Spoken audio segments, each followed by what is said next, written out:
늦봄, 문익환 목사의 76회 생일이다. 문 목사는 호련히 갔지만 여기에 모인 사람들은 주인공이 없는 생일 잔치에 익숙한 편이다. 많은 분들이 바라는 것이 아닐까 하는 생각을 했습니다. 1976년 이후로 11번이나 감옥에서 생일을 보낸 문 목사를 위해 거의 해마다 이렇게 모여 기념 예배를 드리곤 했던 것이다.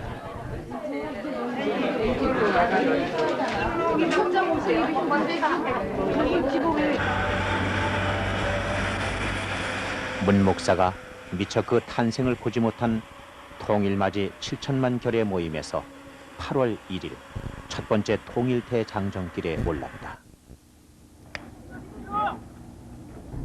이 땅에는 분단의 현실을 까맣게 잊고 사는 젊은이들이 아주 많다.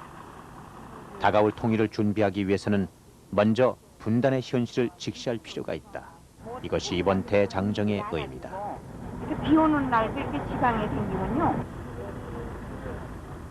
통일은 아무런 준비도 없이 맞았던 45년의 해방처럼 덜컥 다가와서는 안 된다.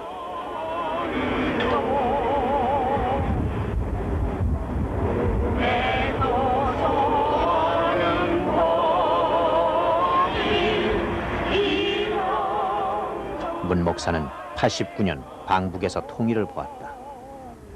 그리고 분단 50년째인 1995년이 통일 원년이 돼야 한다는 낙관적 신념으로 통일 후를 대비하려 했다.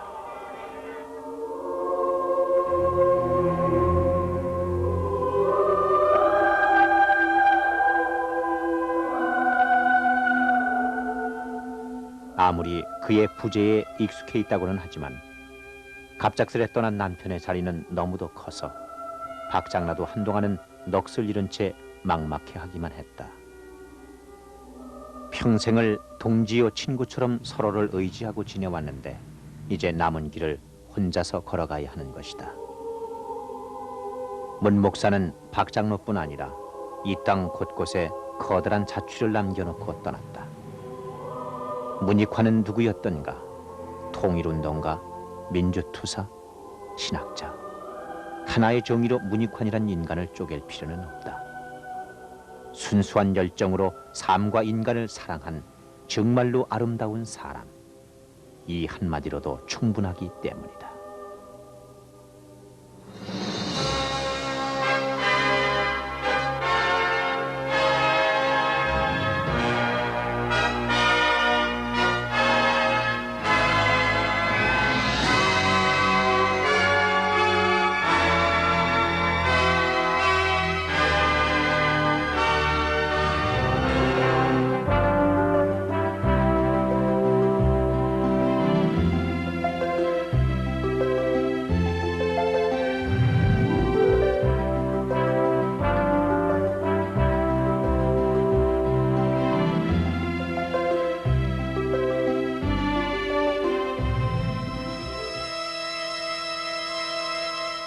(19세기) 말 세계는 하나의 거대한 전쟁터와도 같았다. 강대국과 식민지, 먹는 자와 먹히는 자, 세상은 그렇게 둘로 나뉘어 있었다. 아시아 국가 중 유일하게 제국주의 열강 대열에 합류한 일본은 불행히도 우리나라의 가장 가까운 이웃이었다. 중국 대륙 진출을 위한 발판이 필요했던 일본은 1905년 강제로 을사보호 조약을 체결하고 한반도를 그들의 공인된 먹이로 삼아버렸다.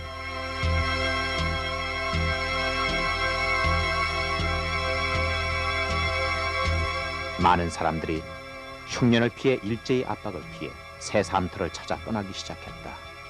두만강 너머 간도에는 기름진 땅이 지천으로 널려 있었다.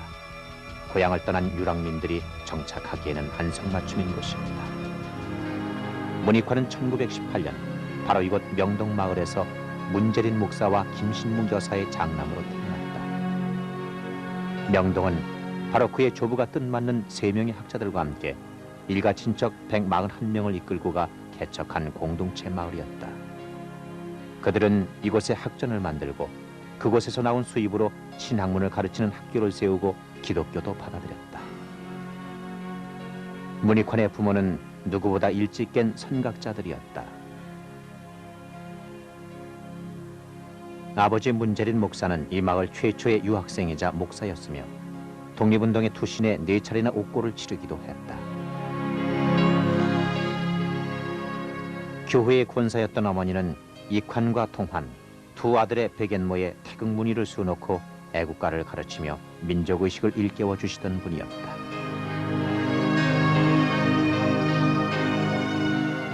명동 마을에서 그것은 조금 더 특별한 일이 아니었다.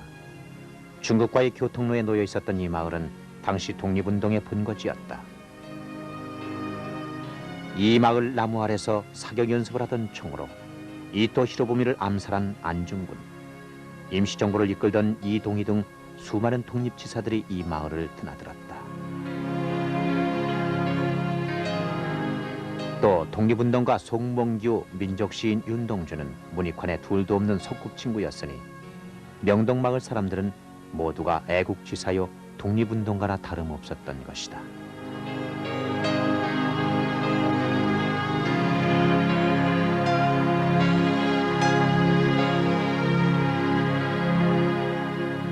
명동 마을 어귀에 이정표처럼 우뚝 서 있는 선바위는 이곳의 내력만큼이나 의연한 기상을 품고 있는 듯하다.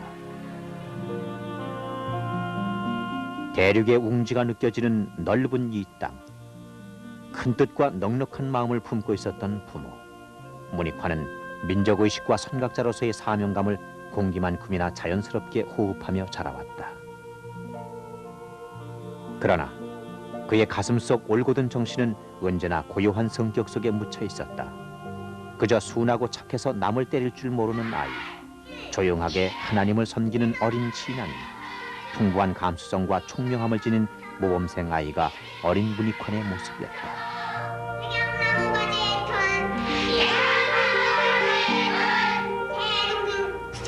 어머니 김신묵 여사는 그때를 회고하며 이렇게 말한 적이 있다.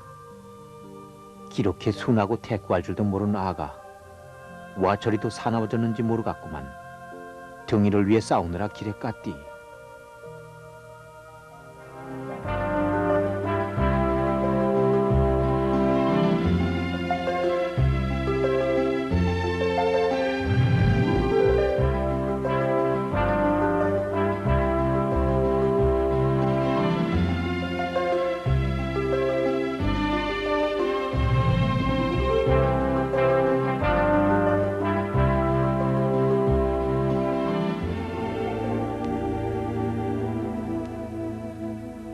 (1931년) 만주 사변이 일어났다. 그것은 대동아 공영권을 건설하려는 일본의 야심이 본격적으로 드러난 사건이었다. 조선인에 대한 일본의 탄압이 점점 심해지자 독립군의 투쟁은 보다 적극적인 양상으로 전개됐다. 홍코우 공원에서 일어났던 도시락 폭탄 사건은 그 대표적인 사례라고 볼 수 있다. 그해 문익환은 용정에서 중학교에 입학한다. 지금은 용정중학교란 이름에 통합돼버린 은진중학교였다. 북간도에 공산당이 들어와 토지를 국유화하는 바람에 명동학교가 문을 닫게 되자 어머니가 아이들을 데리고 용정으로 옮겨갔던 것이다. 그러나 은진중학은 4년제였다. 문익환은 대학을 가기 위해 검정고시를 치르고 5년제인 평양숭실학교에 들어간다.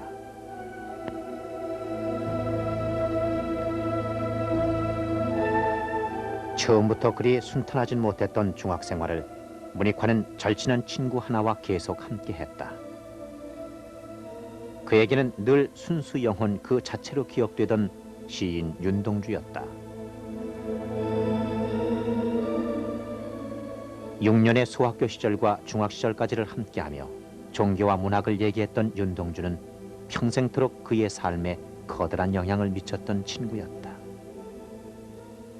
동주는 순하고 그래 얌전하게 자랐어. 그래가지고 주일학교마다 같이 다니고 그러다 학교에 명동학교 국민학교 그때는 5학년제인데 우리는 학교가 조금 멀었어. 동준에는 바로 학교 옆에 있고 예배당도 동준에 바로 옆에 있고 우리는 학교촌에 살다가 조금 떨어져 가서 그래 학교 멀다고 나는 아들을 집에서 1학년 정도는 다 가르쳐서 보냈거든요. 신사참배를 거부하는 동맹휴학을 주동해 문익환은 숭실중학을 그만두게 된다. 조용한 그의 내면에 숨어있던 강한 신념이 처음으로 모습을 드러낸 사건이었다. 다시 만주로 돌아와 광명중학교를 졸업한 그는 교사와 목사의 갈림길에서 잠시 고민을 하게 된다. 그러나 어떠한 길을 가든 그는 민족을 위해 진정으로 의미 있는 일을 하고 싶었다.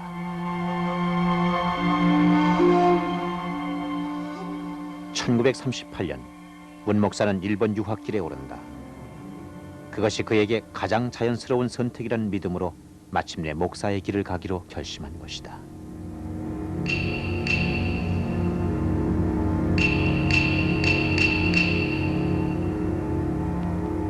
전쟁에서의 잇단 승리로 일본의 야심은 더욱 커져만 갔다. 1941년 진주만 폭격으로 태평양 전쟁을 시작하며 일본은 그 야심의 막바지를 향해 치닫는다. 곧 학병 모집이 시작됐다. 일본을 위해 죽을 수는 없다고 생각한 문익환은 그것을 거부하고 만주로 돌아간다. 이때 절친한 친구 윤동주는 송몽기와 함께 일본 경찰에 체포된다. 조선 독립운동을 모의했다는 이유에서였다. 그는 결국 45년 2월 후쿠오카 감방에서 최후를 맞았다. 윤동주는 참으로 맑고 순수한 심성을 가진 천생 시인이었다. 그러나 문익환은 그의 고요함 뒤에 숨어있는 고뇌와 격정을 알고 있었다. 그래서 그는 동주 자신의 삶을 고스란히 담아놓은 듯한 시 십자가를 특히나 좋아했다.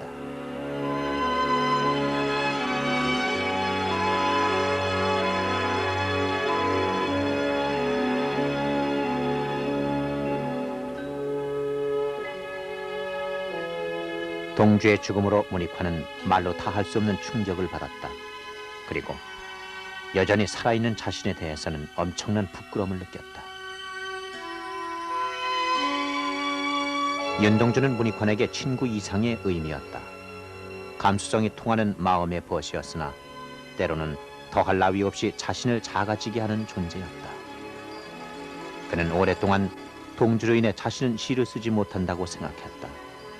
문익환은 동주에 못다 쓴 시를 완성해 가듯 그의 삶을 대신 살려고 했다. 그런데 아주 참 온순하고 그냥 학자 타입이고 그렇잖아요. 그런데도 어디서 그런 용기가 났는지 신사참배 거부했죠. 학병 거부했죠. 그리고 뭐 학병 거부할 때는 막 교장실에 들어가서 담판을 한 거야, 교장한테. 나는 일본 위에서 피 흘릴 생각 없다. 이렇게까지 얘기를 하니까 막 얼굴이 싹 변하더래요. 그러니까 그때만 해도 학병 다 나갈 때인데 안 나가겠다고 그러니 어떻게. 그래서 그래도 용케 전학증명서를 해주어서 봉천으로 들어왔지, 형제가. 문익환은 동경 한인교회에서 전도 활동을 하던 중 평생의 반려자감인 여자 유학생을 알게 됐다. 만주로 돌아오는 길, 가슴속 그리움으로 남겨진 그 여인 박용길과 마침내 평생 가약을 맺게 된다. 그러나 함께 그 자리에 서기까진 우여곡절도 많았다. 그리고 나는 이제 어머니가 아프셔서 한국 나오고 목사님은 또 몸이 아파서 금강산으로 휴양을 가셨어.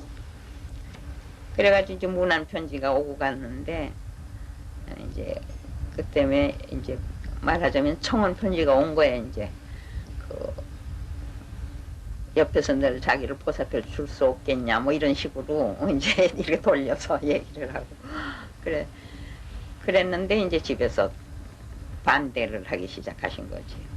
아파서 금강산으로 휴양 댕기는 사람이 어떻게 결혼하느냐 그래가지고 이제 못한다 그러고서 그래서 쭉 그냥 편지 오는 것도 없애버리시고 이제 그랬는데 계속 이제 끌고 있다가 44년에 이제 우리 아버님이 좀 한번 나와보라 그래라. 그래서 저 용정서부터 여기까지 나왔죠, 서울. 그래서 가서 이제 병원에 가서 엑스레이 찍고 뭐 다 해보니까 아주 깨끗이 낫다고. 그래서 우리 아버지가 너무 좋으셔가지고 결혼식 사흘 앞두고 약혼식을 해주신 거예요.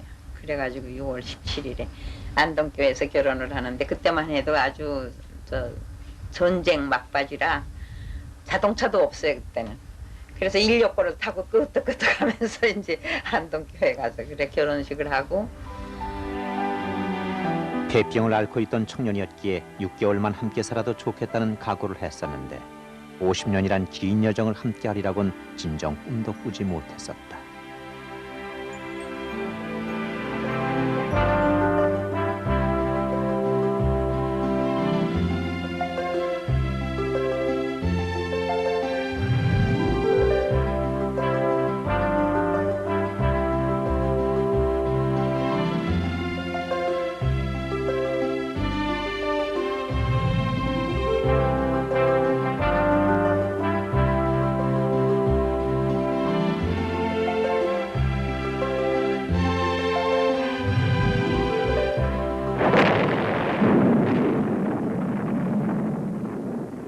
히로시마에 원자폭탄이 투하됐다. 일본은 항복했고 2차 대전도 끝이 났다.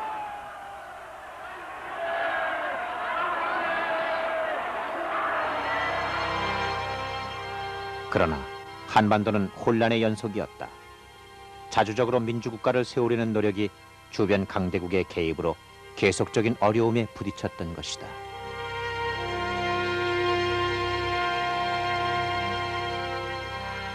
이 혼란스러운 와중에도 문익환은 중단됐던 학업을 계속해 1947년 한국신학대를 졸업한다.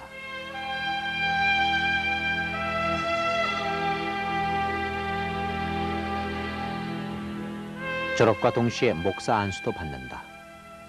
동경신학대에 입학한 지 실로 9년 만의 일이었다. 기억했다. 한민족이 서로 다른 이념 때문에 싸우는 모습은 그에게 상당한 위기의식을 던져줬다. 이러한 상황을 그냥 두고 볼 수만은 없다고 생각한 그는 뜻많은 이들과 함께 복음동지회를 만든다. 민족 문제를 정치가들에게만 맡겨둘 게 아니라 그들 스스로 뭔가 할 일을 찾아보자는 의도에서였다. 어릴 때부터 길러진 민족적 사명감이 여기서 큰 힘을 발휘한다. 문익환 목사가 그때 제일 열심히 된 멤버의 하나였습니다. 근데 그것이 우국적인 의미에서 남북이 이렇게 분단된 상황에서 이거 이대로 있다가는 큰 문제가 난다고 예견을 했습니다. 이야말로 지금이야말로 온 민족이 깰때라 하고 막 그 급한 전단을 뿌리는 청년 그림까지 그래서 한 일이 있습니다. 그때 내 느낌이 이 친구는 굉장히 그게 불이 붙을 수 있는 사람이다. 그 잠재력을 보았었어요. 그러고 난 후에 저 길이 달라서 그는 그러고 6.25를 맞이했지. 1949년 그는 미국으로 또 한 번의 유학을 떠난다. 늘 부족함을 느끼던 구약학을 심도 있게 공부해보기 위해서였다. 어쩌면 천직이었을지도 모를 학자의 길인데 생각해보면 중학교 때부터 그의 학업은 툭하면 중단되곤 했었다. 그래서 힘들게 학교 식당에서 날품을 팔면서도 모처럼 원 없이 공부를 하나 싶어 이 시기 그는 몹시 행복했었다. 그러나 계속되는 고난이 그의 운명이었던가. 화약꽃처럼 위태롭기만 하던 38선이 결국 무너져 내리고 말았다. 그는 또 한 번 선택의 기로에 서게 된다. 조국으로 달려가는 가장 빠른 길은 유엔군 지원이었다. 그는 통역관으로 동경사령부로 간다. 가까운 곳이라 부인과 세 아이들이 동경으로 왔다. 그는 외국 군인들에게 우리말을 가르쳤다. 한국어 학습 교재를 직접 만들기도 했다. 우리말 연구에 대한 그의 남다른 관심은 이때부터 싹트기 시작했다고 볼 수 있다. 전쟁은 끝을 보지 못했다. 휴전협정으로 길고 긴 분단의 역사가 시작되는 순간 그는 통역관으로 판문점에 가 있었다. 전국토는 이미 폐허로 피운했다. 피난 갔던 사람들이 하나둘 고향으로 돌아왔지만 그곳에는 아무것도 남아있지 않았다. 휴전이 성립된 후 그는 다시 미국으로 가 신학 석사 학위를 받는다. 그해 막내 성근이 태어났다.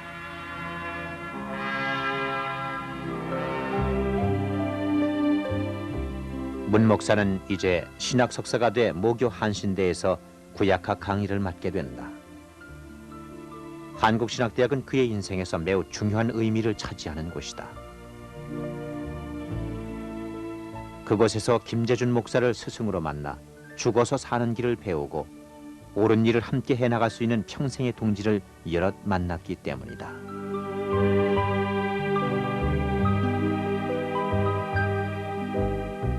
학생들에게 구약학을 가르치고 일요일이면 교회에 나가 목회를 이끄는 돈독한 신앙인으로서의 삶을 계속하던 이 시기, 문 목사는 많은 식구를 부양하는 가난함 속에서도 생애 가장 평온한 한때를 누리고 있었다.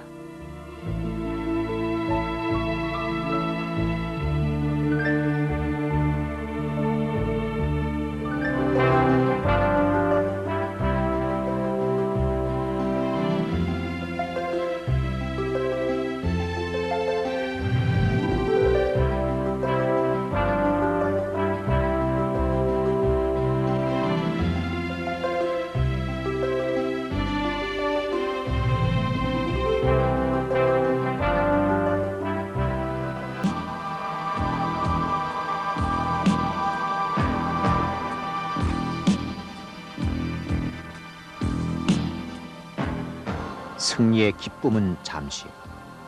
이듬해 일어난 5.16 군사 쿠데타는 그러한 시대적 요구에 완전히 역행하는 사건이었다.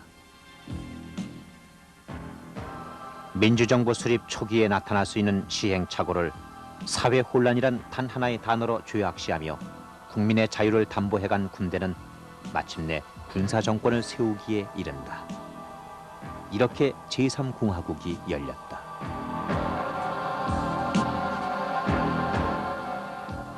그렇게 시작됐던 60년대는 끊임없는 데모와 탄압, 정치적 혼란으로 이어졌고 그 혼란을 원천 봉쇄하기 위한 극단의 조치도 내려졌다.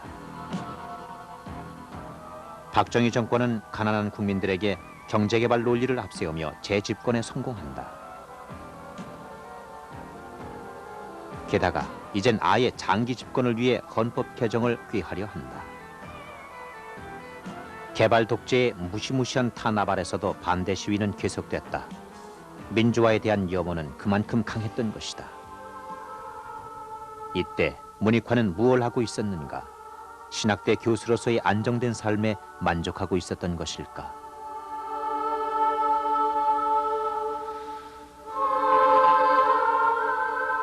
겉으로 보기에 그는 세상 물정에 아무 관심 없는 여전히 조용하고 착실한 신학자요 목사인 것처럼 보였다.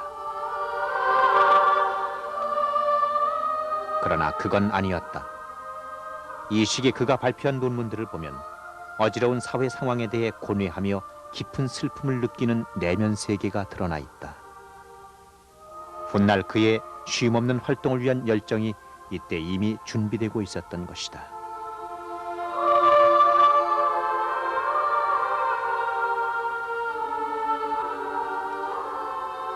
(1968년) 그는 우리나라 기독교 사상 매우 중요한 일에 참여하게 된다.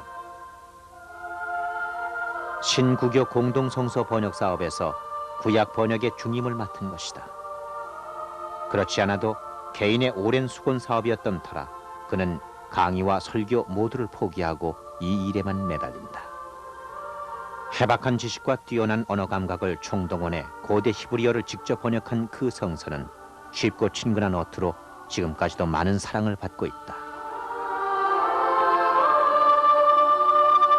그는 구약의 많은 부분을 차지하는 시를 이해하기 위해 몹시 고심했다. 릴케시 번역은 고심의 성과물이었다. 동시에 자작시를 위한 습작 역할도 했다.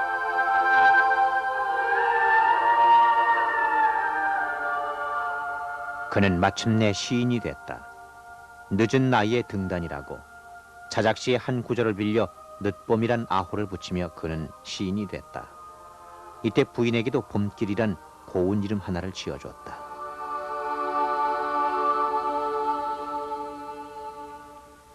친구 동주가 살아있었다면 그는 시를 쓰지 않았을 것이라 했다.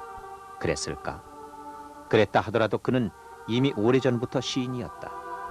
그는 현실을 이길 수 있는 시적 투시력의 힘을 누구보다 확신하는 사람이었기 때문이다.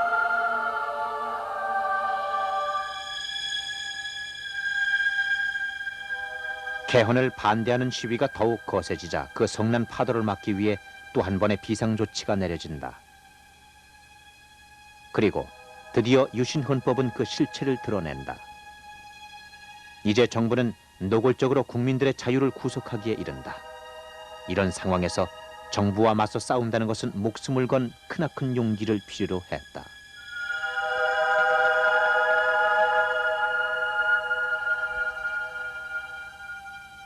개헌 청원 서명 운동을 주도했던 장준하가 끝내 무사하지 못했음은 당연한 일이다.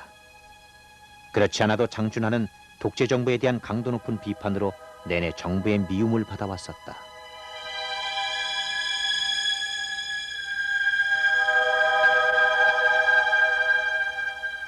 이렇게 큰 걸음으로 성큼성큼 다가와 문 목사 가슴 또 다른 한켠에 거대한 버팀목으로 자라나고 있던 장준하는 누구인가? 1918년 평북 의주 출생, 1944년 일군 학병에 끌려갔으나 탈출해 독립군에 가담했다. 1953년 사상계를 발행해 자유, 민주, 반독재 투쟁의 장을 열었다. 1962년에는 막사이사의 상을 받았다.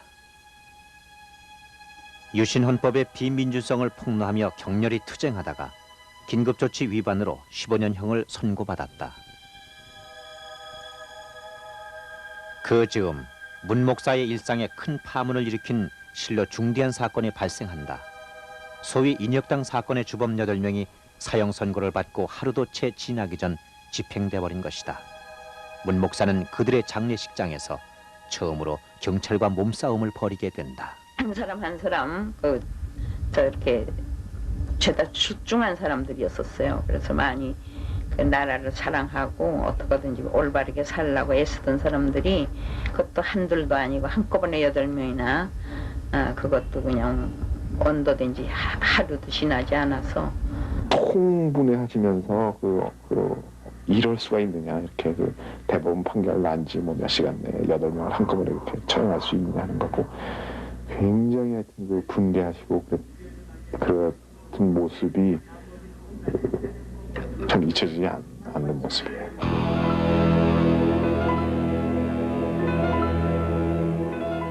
문 목사의 분노가 채 가시기도 전에 장준하가 의문사를 당한다. 언론은 그의 사인을 등산길 실족사로 보도했지만 그것은 누가 보아도 거짓임이 분명했다. 그는 이것이 군사 독재 정권의 타살이라는 확신을 갖는다. 선생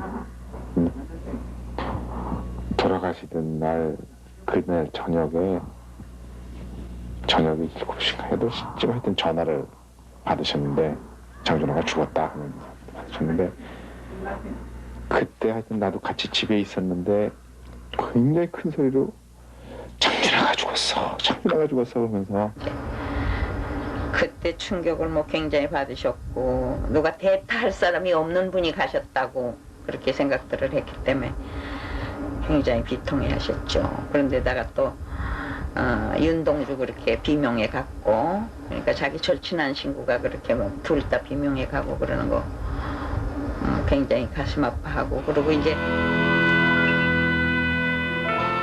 잦은 왕래가 있었던 것은 아니지만 두 사람은 서로를 지극히 존중했었다. 장준하의 죽음은 문 목사에겐 엄청난 충격이었다. 장준하의 사진을 자기 방 문 앞에 걸어놓고 자신의 용기 없음을 책망하던 문 목사는 그의 관을 내리며 마침내 그가 못다 이룬 일을 대신할 것을 결심하게 된다.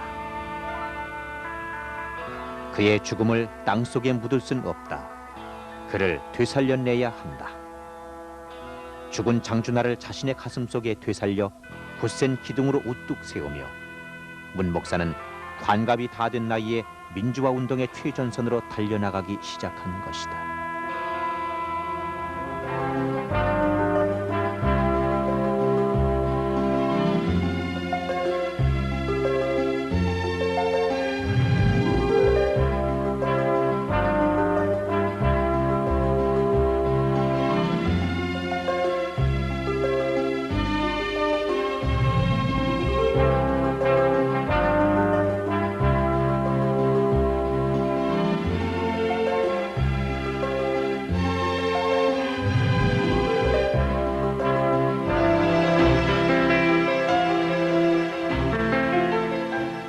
(1976년 2월) 문익환 목사의 자택에서는 하나의 계획이 비밀스레 진행되고 있었다.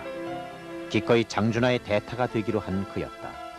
그는 절망적 시대 상황의 돌파구가 될 만한 구국선언서를 작성하고 있었던 것이다. 한자리에 모이기 어려웠던 재야 중요 인사들이 함께 서명한 것만으로도 이 선언서의 의미는 충분하다. 게다가 이것은 민주통일을 당면과제로 천명한 최초의 선언서였다. 장남 호군이 타자기를 두드리고 동생 동화는 서명을 했다. 글씨 잘 쓰는 아내 박용길이 그것을 곱게 청서했다. 유신시대 헌법 개정에 개짜만 꺼내도 잡혀가던 살벌한 때였다. 그런데 온 가족이 함께 그 엄청난 일을 겁도 없이 덜컥 저질러버린 것이다. 1976년 3월 1일 문익환 가족들의 합작품인 민주구국 선언서가 명동성당에서 이우정의 떨리는 목소리로 읽혀졌다. 이것이 그 유명한 명동 사건이다. 성서 번역이 끝날 때까진 전면에 나서지 않기로 했던 문 목사였지만 체포되는 아내를 따라 나섰다가 함께 조사를 받고 10년의 징역을 선고받았다.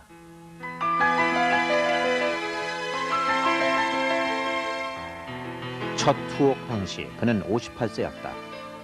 이때부터 그의 이력은 민주화 투쟁, 이딴 투옥과 추록으로 화려해지기 시작한다.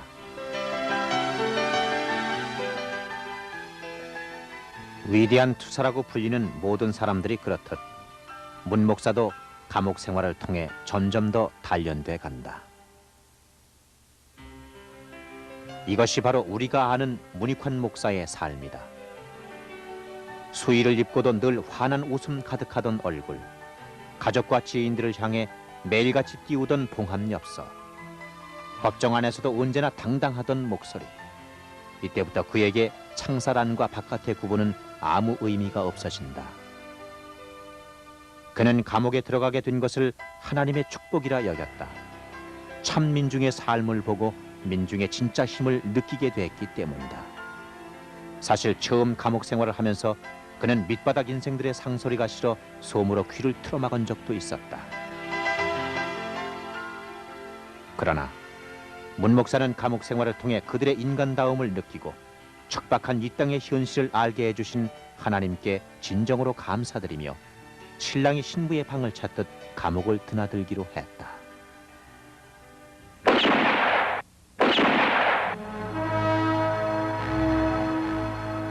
박정희 시대가 끝났다.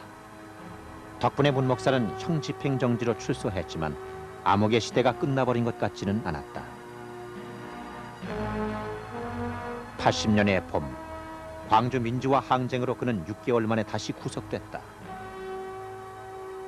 광주 항쟁의 배후 조종자가 된 그들에게 적용된 죄목은 내란 예비 음모죄였다. 문 목사는 사형을 각오했지만 무기징역을 선고받고 3번째 감옥행을 한다.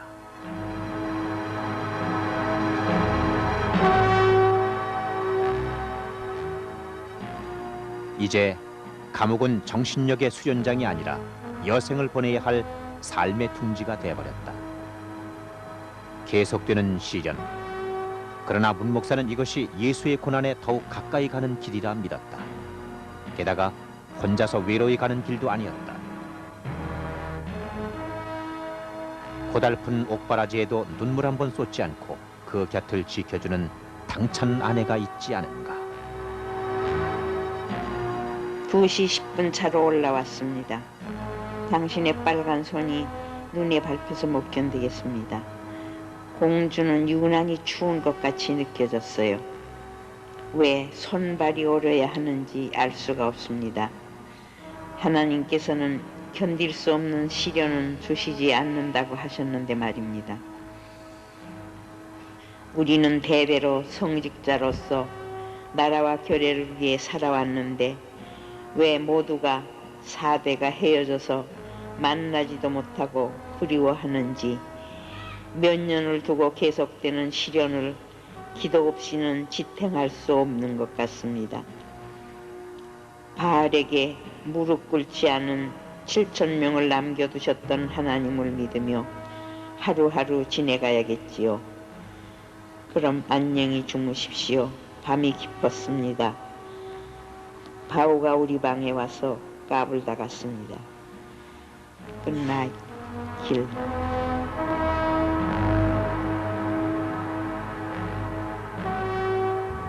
나는 헌법을 준수하고 국가를 보위하며 대통령으로서의 직책을 성실히 수행할 것을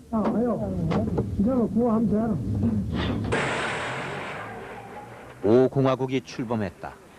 그동안 2차례 간형이 있었다.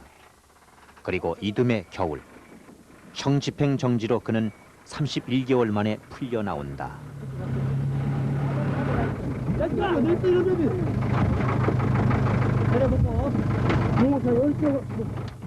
이 무렵 흩어져 있던 제야 운동권이 결집하려는 움직임이 처음으로 일어났다. 84년 민주통일국민회의가 생겼다. 그것은 이듬해 가칭 민통연으로 불리는 민주통일민중운동연합으로 통합되는데 두 단체 모두 그가 의장직을 맡았다. 어느새 그는 누구도 부정할 수 없는 제야의 지도자가 돼가고 있었다. 그것은 겨우 자유의 몸이 된 그가 언제든지 다시 감옥에 갈 준비가 돼 있는 사람이란 뜻이기도 했다. 우리는 확실한 최종적인 승리를 향해서 앞으로 더 전진해야 된다고 생각을 합니다. 온갖 수법을 쓰는 반갑습니다, 목사님. 그는 언제 어디서 누가 부르더라도 그것이 잘못된 일만 아니라면 달려가는 사람이었다. 가서 신나게 강연을 해주고 스크럼도 함께 짜주고 때론 노래 부르고 춤도 췄다. 투쟁 경력이 쌓일수록 그의 순수한 열정과 열린 마음은 강철 같은 무기가 돼갔다. (1986년엔) 민주화와 통일을 요구하며 스스로 목숨을 끊는 학생들이 유난히 많았다. 게다가 제야운동권의 대규모 시민대회에서 경찰들과의 격렬한 충돌이 일어남으로써 정치 쟁점으로 부각됐다. 정부가 제야의 핵심 세력인 문익환 목사를 주목했음은 물론이다. 그때 그는 서울대 분신학생을 선동했다는 이유로 이미 구속이 확정돼 있던 상태였다. 약속돼 있던 계명대 강의를 마친 후 그는 자진 출두했다. 그동안 저는 윤동주의 생을 대신 살아주고 있었고, 장준하의 생을 대신 살아주고 있었고, 정태일 등등 이 땅의 분신자살 혹은 활복자살, 투신자살한 사람들의 생을 대신 살아보려고 애써 왔는데, 이제 또다시 저는 이동수 열사의 다하지 못한 생을, 그 젊은 생을 대신 피로 살아주는 길밖에 남은 길이 없습니다. 이 채찍을 면할 길이 없습니다. 이건 민족의 채찍질입니다. 그리고 여러분들도 다 문 목사가 얘기하는 이동수 열사란 그의 서울대 강연도 중 분신자살한 학생을 뜻한다. 문 목사가 서울대 5월제 강연을 간 것은 죽는 대학생들을 말리기 위해서였다. 분단된 민족 현실이 가슴 아파 싸우고 또 싸우다 자기 한 몸이 투쟁의 불길이 되려는 학생들, 그렇게 생명을 초계같이 버리는 학생들에게 죽기를 각오한 목숨, 살아서 끝까지 투쟁하자는 설득을 하러 간 것이었다. 그런데 그 강연이 시작되자마자 분신하는 학생을 보았다.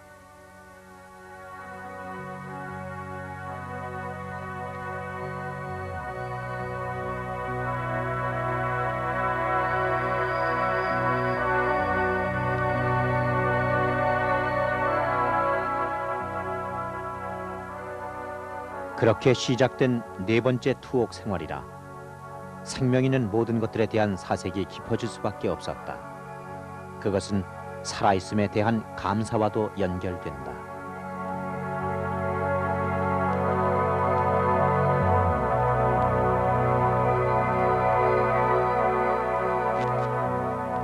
강골이라고는 할 수 없었던 그가 요가와 수지침으로 건강한 삶을 되찾고 갇힌 자가 누릴 수 있는 정신적 자유에 대해 깊은 탐색을 시작한 것은 이와 무관하지 않다.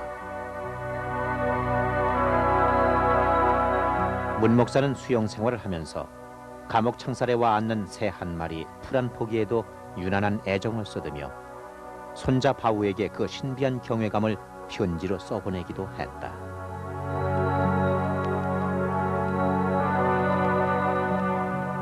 비둘기가 매일같이 밥을 먹으러 그의 창으로 찾아온다. 나비가 한 마리 떠돌다가 손바닥에 가만히 앉는다. 문 목사는 이런 식의 일화를 유난히 많이 간직하고 있다. 사실 그의 삶의 중심은 언제나 생명에 대한 외경심이었다. 그것은 그의 신앙심의 바탕이기도 했거니와 주위의 모든 사람에게 아낌없이 베푸는 사랑의 근저를 이루는 것이기도 했다. 그 작은 생명들에 대한 넘치는 애정은 나중에 민중에 대한 진정한 이해와 사랑으로까지 발전하게 된다. 그는 민중이 가지는 싱싱한 생명력을 존중하고 또 배우려 노력했다. 그것이 그들 투쟁의 원천임을 확신했기 때문이다.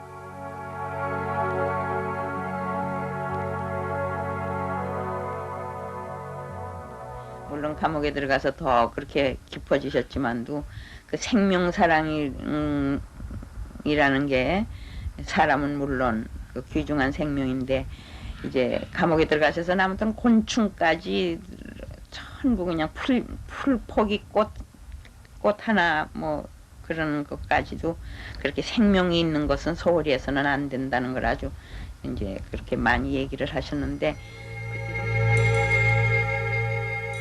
그런 그도 한때 투쟁을 위해 목숨까지 버리려 한 적이 있었다. 3.1 구국 선언 사건으로 첫 투옥됐을 때 죽을 각오로 이 땅의 민주화를 위한 단식 투쟁을 27일간이나 했던 것이다. 그때 그를 단식에서 일어나게 한 사람은 바로 어머니 김신묵 여사였다. 아들아, 죽지 마라. 난 만주서 독립운동 처음부터 끝까지 다 겪었어. 독립군이 자살한 게 없어. 어머니는 그렇게 말씀하시며 죽지 말고 싸우라고 말씀하셨다. 남편, 아들, 손자까지 여러 차례의 감옥살이를 다 보시면서도 하는 일을 한 번도 말린 적이 없으시던 어머니였다. 지금 생각해보니 그 말은 이 땅에 자살하는 모든 아들들을 향한 어머니의 절규였다. 87년은 요란하게 시작됐다. 박종철의 고문치사 사건 때문이었다. 그 사건의 규명 요구는 4.13 호혼 반대 투쟁으로 87년 6월 항쟁으로 이어졌다. 넥타이 부대로 상징되는 온 국민의 민주화 열기는 초여름 날씨보다 훨씬 더 뜨겁게 달아올랐다. 합의하에 조속히 대통령 직선제 개헌을 하고 4.19 이후로 처음 맛보는 승리였다. 그것은 우연히 얻은 행운이 결코 아니었기에 국민들의 기쁨은 말로 다 할 수 없을 정도였다. 양심수들의 대거 석방 조치에 따라 문 목사도 석방됐다. 그는 추록하자마자 최루탄을 맞고 죽은 이한열 군의 장례식장부터 찾아갔다. 절절한 이름으로 열사들의 이름을 부르며 그는 조사를 대신했다.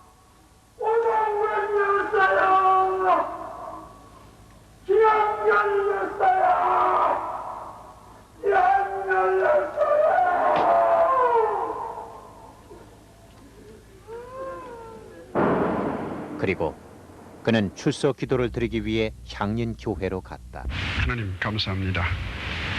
이 부족한 종을 그동안 4번씩이나 감옥에 보내신 것은 당신의 뜻을 차곡차곡 순서를 따라서 깨닫게 해주시려고 보내주신 것인 줄 알고 감사를 드립니다. 이 깨달음을 전할 수 있게 해주셔서 감사합니다. 하나님, 우리 다 같이 하나님의 아버지의 마음으로, 뜨거운 마음으로, 그 애타는 마음으로 기도하면서 살아갈 수 있게 해주시옵소서. 예수님의 이름으로, 고난받는 당신의 아들 딸들의 이름으로 기도드립니다. 아멘. 언제부터인지 그의 기도는 항상 고난받는 사람들의 이름으로 끝맺음을 하게 됐다. 봄부터 겨울까지, 꼭두 새벽부터 밤늦게까지 뼈 빠지게 일을 해도 못 살아가는 판에 우리도 한번 일을 해보세. 그것으로 살아갈 수 있어야 인권해방, 그것이 바로 노동을 존중하는 6.29는 민주화 투쟁의 끝이 아니었다. 이 땅의 완전한 민주화와 통일의 길을 열기 위해 그가 해야 할 일은 아직 너무나 많이 남아 있었다.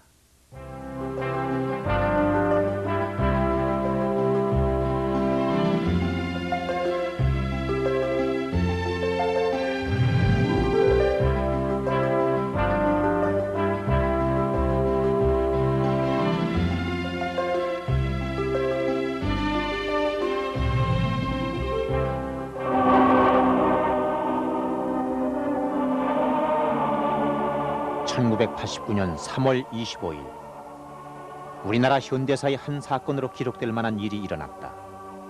남한의 한 민간인 목사가 북한 평양공항에 도착했던 것이다. 근데 너를 얼마나 찾았는데 서울에서. 문 목사의 갑작스런 방북으로 국민들은 몹시 충격을 받았다. 김구 선생이 38선을 넘은 것은 1948년 4월 달의 일이었습니다. 내가 밟고 가는 눈 덮인 들판길 조심하여 헛밟지 말지어다. 오늘 걷는 나의 발자취에 뒤에 오는 이의 표식이 될 것입니다. 그때 김군 선생의 느낌이 바로 지금의 나의 느낌. 그러나 그의 방북은 결코 갑작스레 이루어진 것은 아니었다. 문 목사는 이미 오래전부터 이런 소망을 품어왔었다. 또 통일을 위해서라면 그 한 몸 언제라도 바칠 준비가 돼 있었다. 다시 살아나. 통일 열기가 고조되면서 학생들의 할복, 투신, 분신 자살은 멈출 생각을 않고 분단은 어느새 50년을 맞으려 하고 있었다. 방북에 대한 결단은 그 안타까움과 초조감에서 비롯된 것이었다.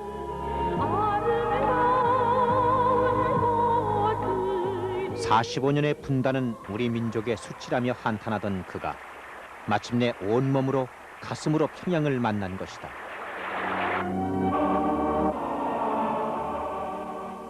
문 목사는 김일성 주석을 먼저 힘차게 껴안았다. 우리 분단 50년을 넘기지 맙시다.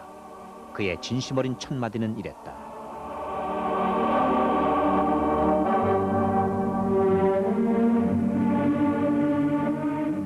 그의 온 마음을 차지하고 있던 생각은 오로지 통일뿐이었다.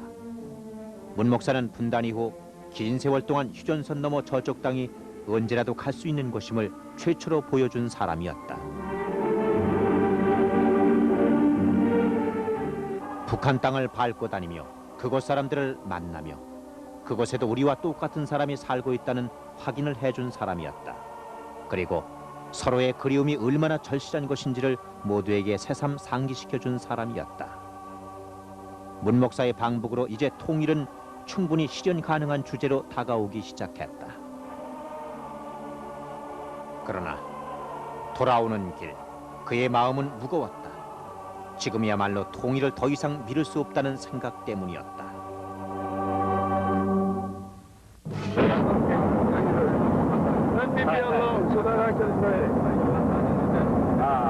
자, 또 마지막 질문하겠습니다. 국내에서 지금 반성은 하지만 후회는 안 합니다. 반성은 하지만 후회는 안 해요. 거의 내 과오 실수마저가 역사 속에서 역사의 발전을 위해서 기여할 수 있다고 믿기 때문에 그게 내 신앙이에요.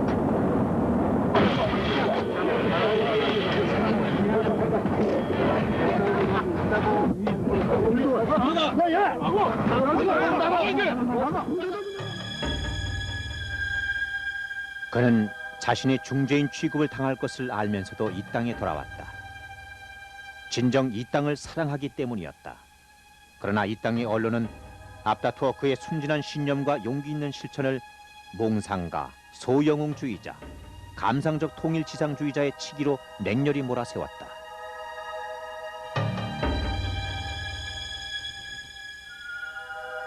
그는 자신의 방북을 결코 후회하지 않았다. 아무도 엄두를 낼 수 없는 일이기에 자기라도 해야만 했던 일이다. 그가 갈 엄두를 냈으니 다음 사람은 그곳에 가기가 한결 쉬워졌으면 싶었다.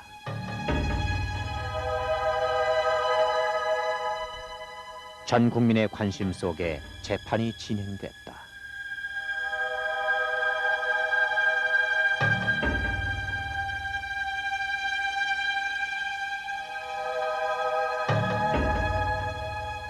그는 자신의 행동이 불법이라는 것을 알고 있었다.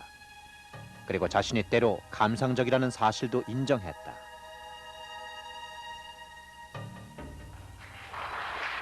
하지만 환상이 뭐 나쁘기만 한 것인가? 법을 따지고 순서를 따지고 절차를 따지고 서로의 정치적 이해관계를 따지다 보면 언제 통일을 이루겠는가? 그는 재판을 거부하고 5분 만에 퇴장했다. 같은 민족을 적이라 부르고 자신이 한 일을 이적 행위라 규정하는 국가보안법의 잣대가 도무지 마음에 들지 않았기 때문이다.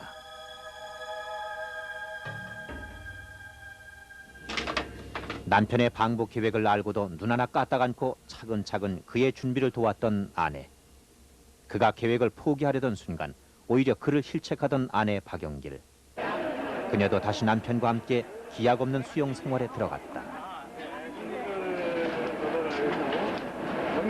꽉 막히는 역사에서 불끈 솟아오르는 뜨거운 죽어서 사는 승리의 깃발. 먼저 가신 유가님들이시여,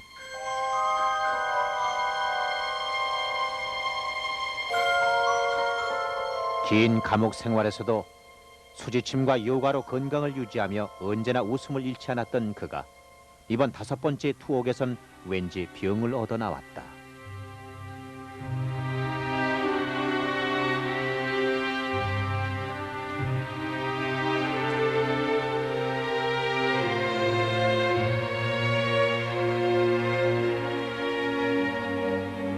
어찌나 몸이 아픈지 병원까지 실려 나온 형편이었다. 그에게 감옥살이는 사실 대수로운 일이 아니었다. 자신의 한 몸은 어떻게 되든 자신의 방북 성과가 조금이라도 통일을 앞당기는 데 도움이 되길 기대했었다. 하지만 그것은 철저히 무시당했다. 그러니까 스스로 진단하는 감옥병은 정신적 허탈감에서 비롯된 것이었다. 이번만큼 가족이 절실하게 고마운 적은 없었다. 그 자신으로 인해 충분히 고통받은 가족들인데도 그들만은 자신을 끝까지 신뢰했다.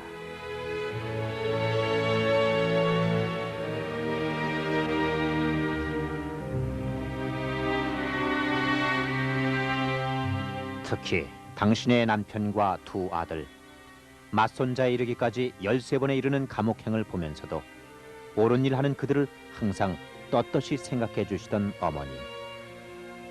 그 어머니가 91년 세상을 떠나셨다. 옥중에 있었던 그는 별세전 위중하신 어머니를 잠시 뵀지만 정작 임종의 순간을 지키진 못했다. 문 목사에게 어머니는 참된 스승이셨다. 때로 그 자신보다 더 아니에요. 아내 윤현식 화를 내면은 네. 황기순 씨도 화가 하셨다. 그래서 아들의 목소리에는 각오로 이 땅의 민주화를 위해서 살아가야 돼. 그 얘기를 학생들한테 해달라고 어머님이 저한테 신신당부를 하셨어요. 제 어머니 안부서 난 어머니 평생 이 나라 민주화가 독립과 민주화를 위해서 살아오신 어머니의 간절한 부탁 그것을 여러분들한테 전해드리고 이제는 결코 우리들 가운데 다시는 이런 일이 없고 정말 죽는 심정으로 죽는 각오로 이 나라 민주화를 위해서 기다려 줬으면 좋겠다고는 제 어머님의 문 목사는 투옥된 지 19개월 만에 형집행정지로 추록했다.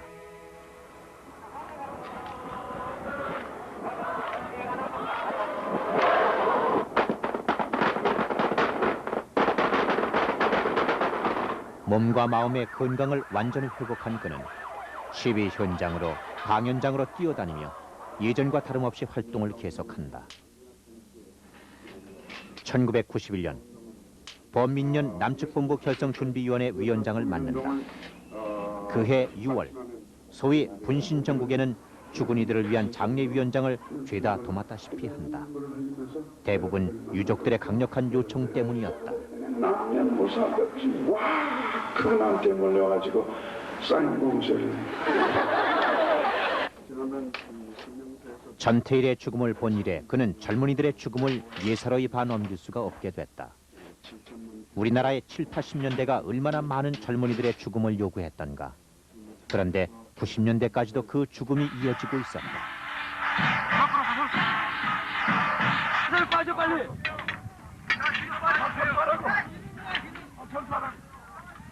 누구보다도 그들의 죽음을 안타까워했던 문 목사는 장례식을 돌보느라 혹사당하는 자신의 몸은 생각할 겨를도 없이 늘 투쟁의 선봉에 섰다. 하지만 그렇다고 해서 그의 투쟁 방법이 젊은이들의 그것과 항상 일치하는 것만은 아니었다. 절망감이 극도에 달한 젊은이들은 갈수록 극단적인 방법만 찾고 있었다.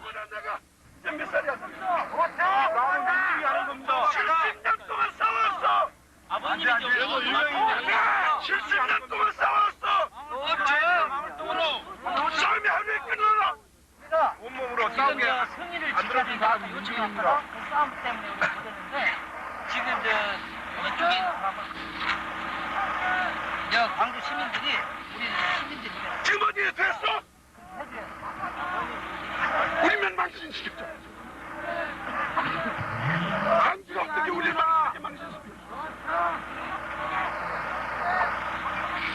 그런 게 아니라고. 냉정을 쳐. 태우 정권의 억압입니다. 우리가 지금 승인은 글쎄, 그건 여기 오기 전이야. 지금 이 언제나 젊은이보다 앞장서 싸우는 용기. 잘못된 것을 잘못됐다고 말할 수 있는 소신. 그것은 제야의 통합된 지도력이 부족한 상황에서 문 목사가 보여준 진정한 어른으로서의 면모였다.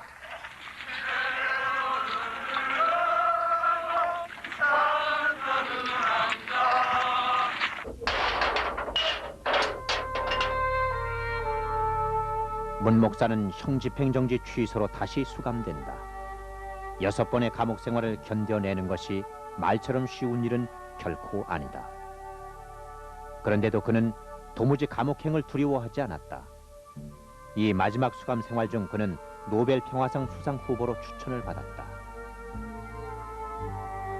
총 134개월에 이르는 그의 옥살이 참 긴 순환이었다. 하지만 역설적으로 말한다면 그의 긴 옥살이는 참다운 사색의 시간이요 학업의 시간이었다. 부인 박 장로는 물론이거니와 아들, 며느리, 손자, 그리고 동지들, 그냥 스쳐간 남녀노소에 이르기까지 매일같이 그의 감방에서 나오는 편지들은 그대로 하나의 사상서나 다름없다.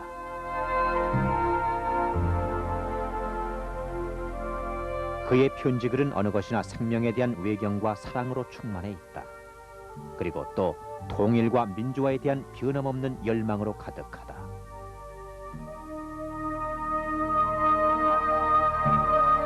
감옥은 그에게 공부방이었다.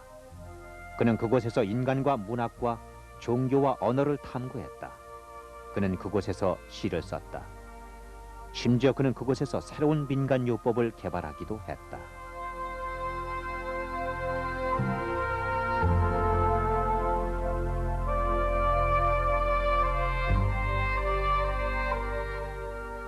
그는 또 감옥에 가서 참 민중을 만났다. 선민의식을 가지기에 충분한 집안에서 태어나 철저하게 엘리트로 살아온 그가 그곳에서 말뿐이 아닌 진짜 민중의 삶을 본 것이다. 그는 또 시인이었다. 시를 쓰지 않았어도 그는 여전히 시인이었을 것이다. 그에게 시는 순수와 사랑과 삶의 다른 이름이었을 뿐이다.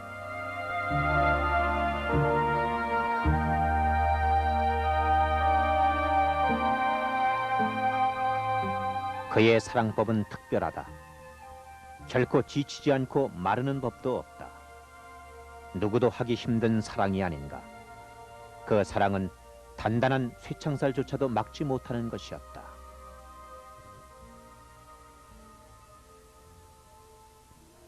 그는 누구였나? 대중집회에서 언제나 그 모습을 볼 수 있었으니 민주투사였다고 해야 하나.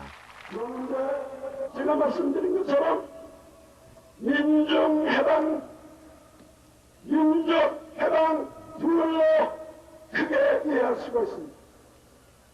그리고 민족해방은 지금에 있어서는 통일운동입니다. 통일의 백물에 높이 부르자 젊은 우리들의 꿈이 비치는 푸른 전함을 펼쳐보리라.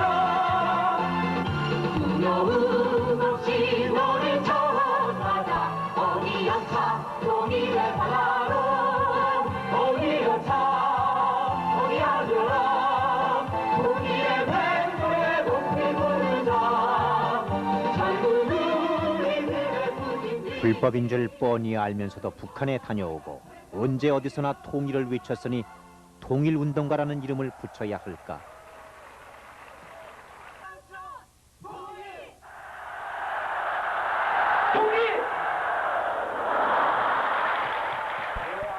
그렇다.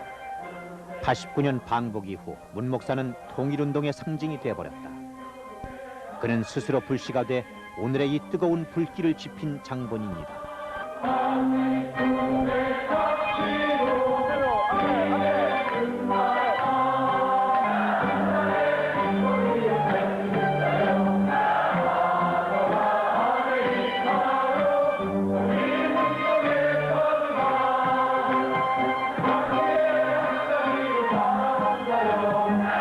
이렇게 활활 타오르는 젊은이들과 함께 호흡하며 통일을 노래할 수 있는 이 자리. 문 목사는 벅찬 행복을 느낀다. 그는 이 자리의 열기가 실질적인 통일운동으로 연결되길 간절히 소망했다. 아니, 이 열기는 피할 수 없는 역사의 대세임을 굳게 믿었다. 잘 들어요.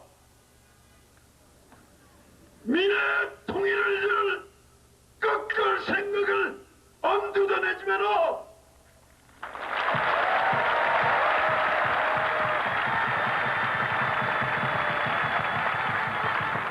통일에, 민족 통일에 문턱 두 걸음 앞까지 밀고 온 인민의 통일 대장정을 막을 생각을 하지 마라.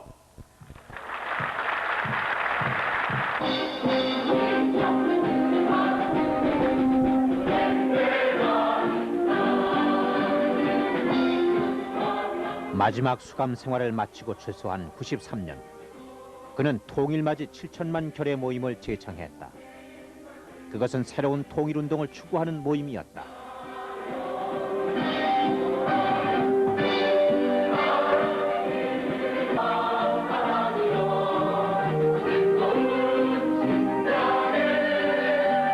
준비 없이 맞이하는 통일, 털기 찢어져서 맞이하는 통일이 방법이 어떤 것이 아니냐는 것을 저는 지금 명확하게 판단하고 있습니다.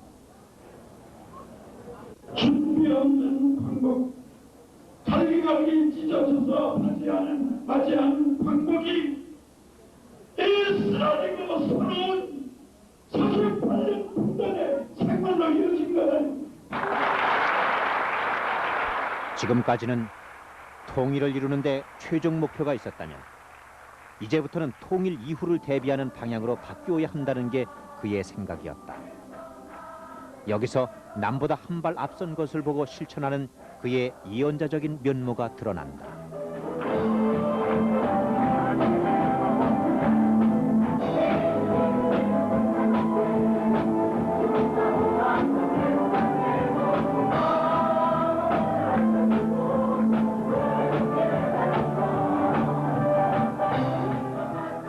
그는 이 시대의 진정한 통일꾼이었다.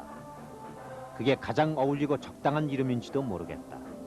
하지만 그것만으로는 부족하다. 그가 두 번째 시집을 내는 자리에서 어느 평론가가 그를 한용운에 비유한 적이 있었다. 문단의 변두리에 있으면서도 민족문학의 주류를 이루는 그의 시를 평가하기 위해서였다. 그것이 비단 시에 국한된 얘기만은 아닐 것이다. 제야운동권 내부에서도 그는 특정한 분파를 지지한 적이 없다. 하지만 그는 모두에게 가장 든든한 기둥으로 존재했었다. 그와 동지가 되는 데는 아무런 조건이 필요 없었다. 나이, 성별, 직업, 종교 어느 것도 문제가 되지 않았다. 그저 다가가서 가만히 손을 잡거나 어깨를 걸면 됐다.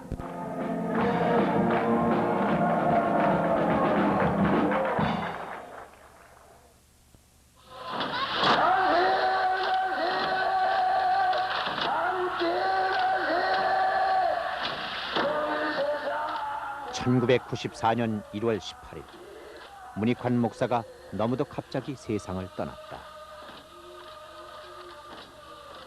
그가 한껏 팔 벌려 껴안으려던 세상, 그 세상 전체가 그의 죽음을 애도하는 것 같았다. 그는 제야운동가면서도 정치인들의 존경을 받았고 목사면서도 스님들과의 친분이 특별했던 사람이다. 그는 또 엄격한 가정인이면서도 자식들의 예술적 끼를 존중했었다.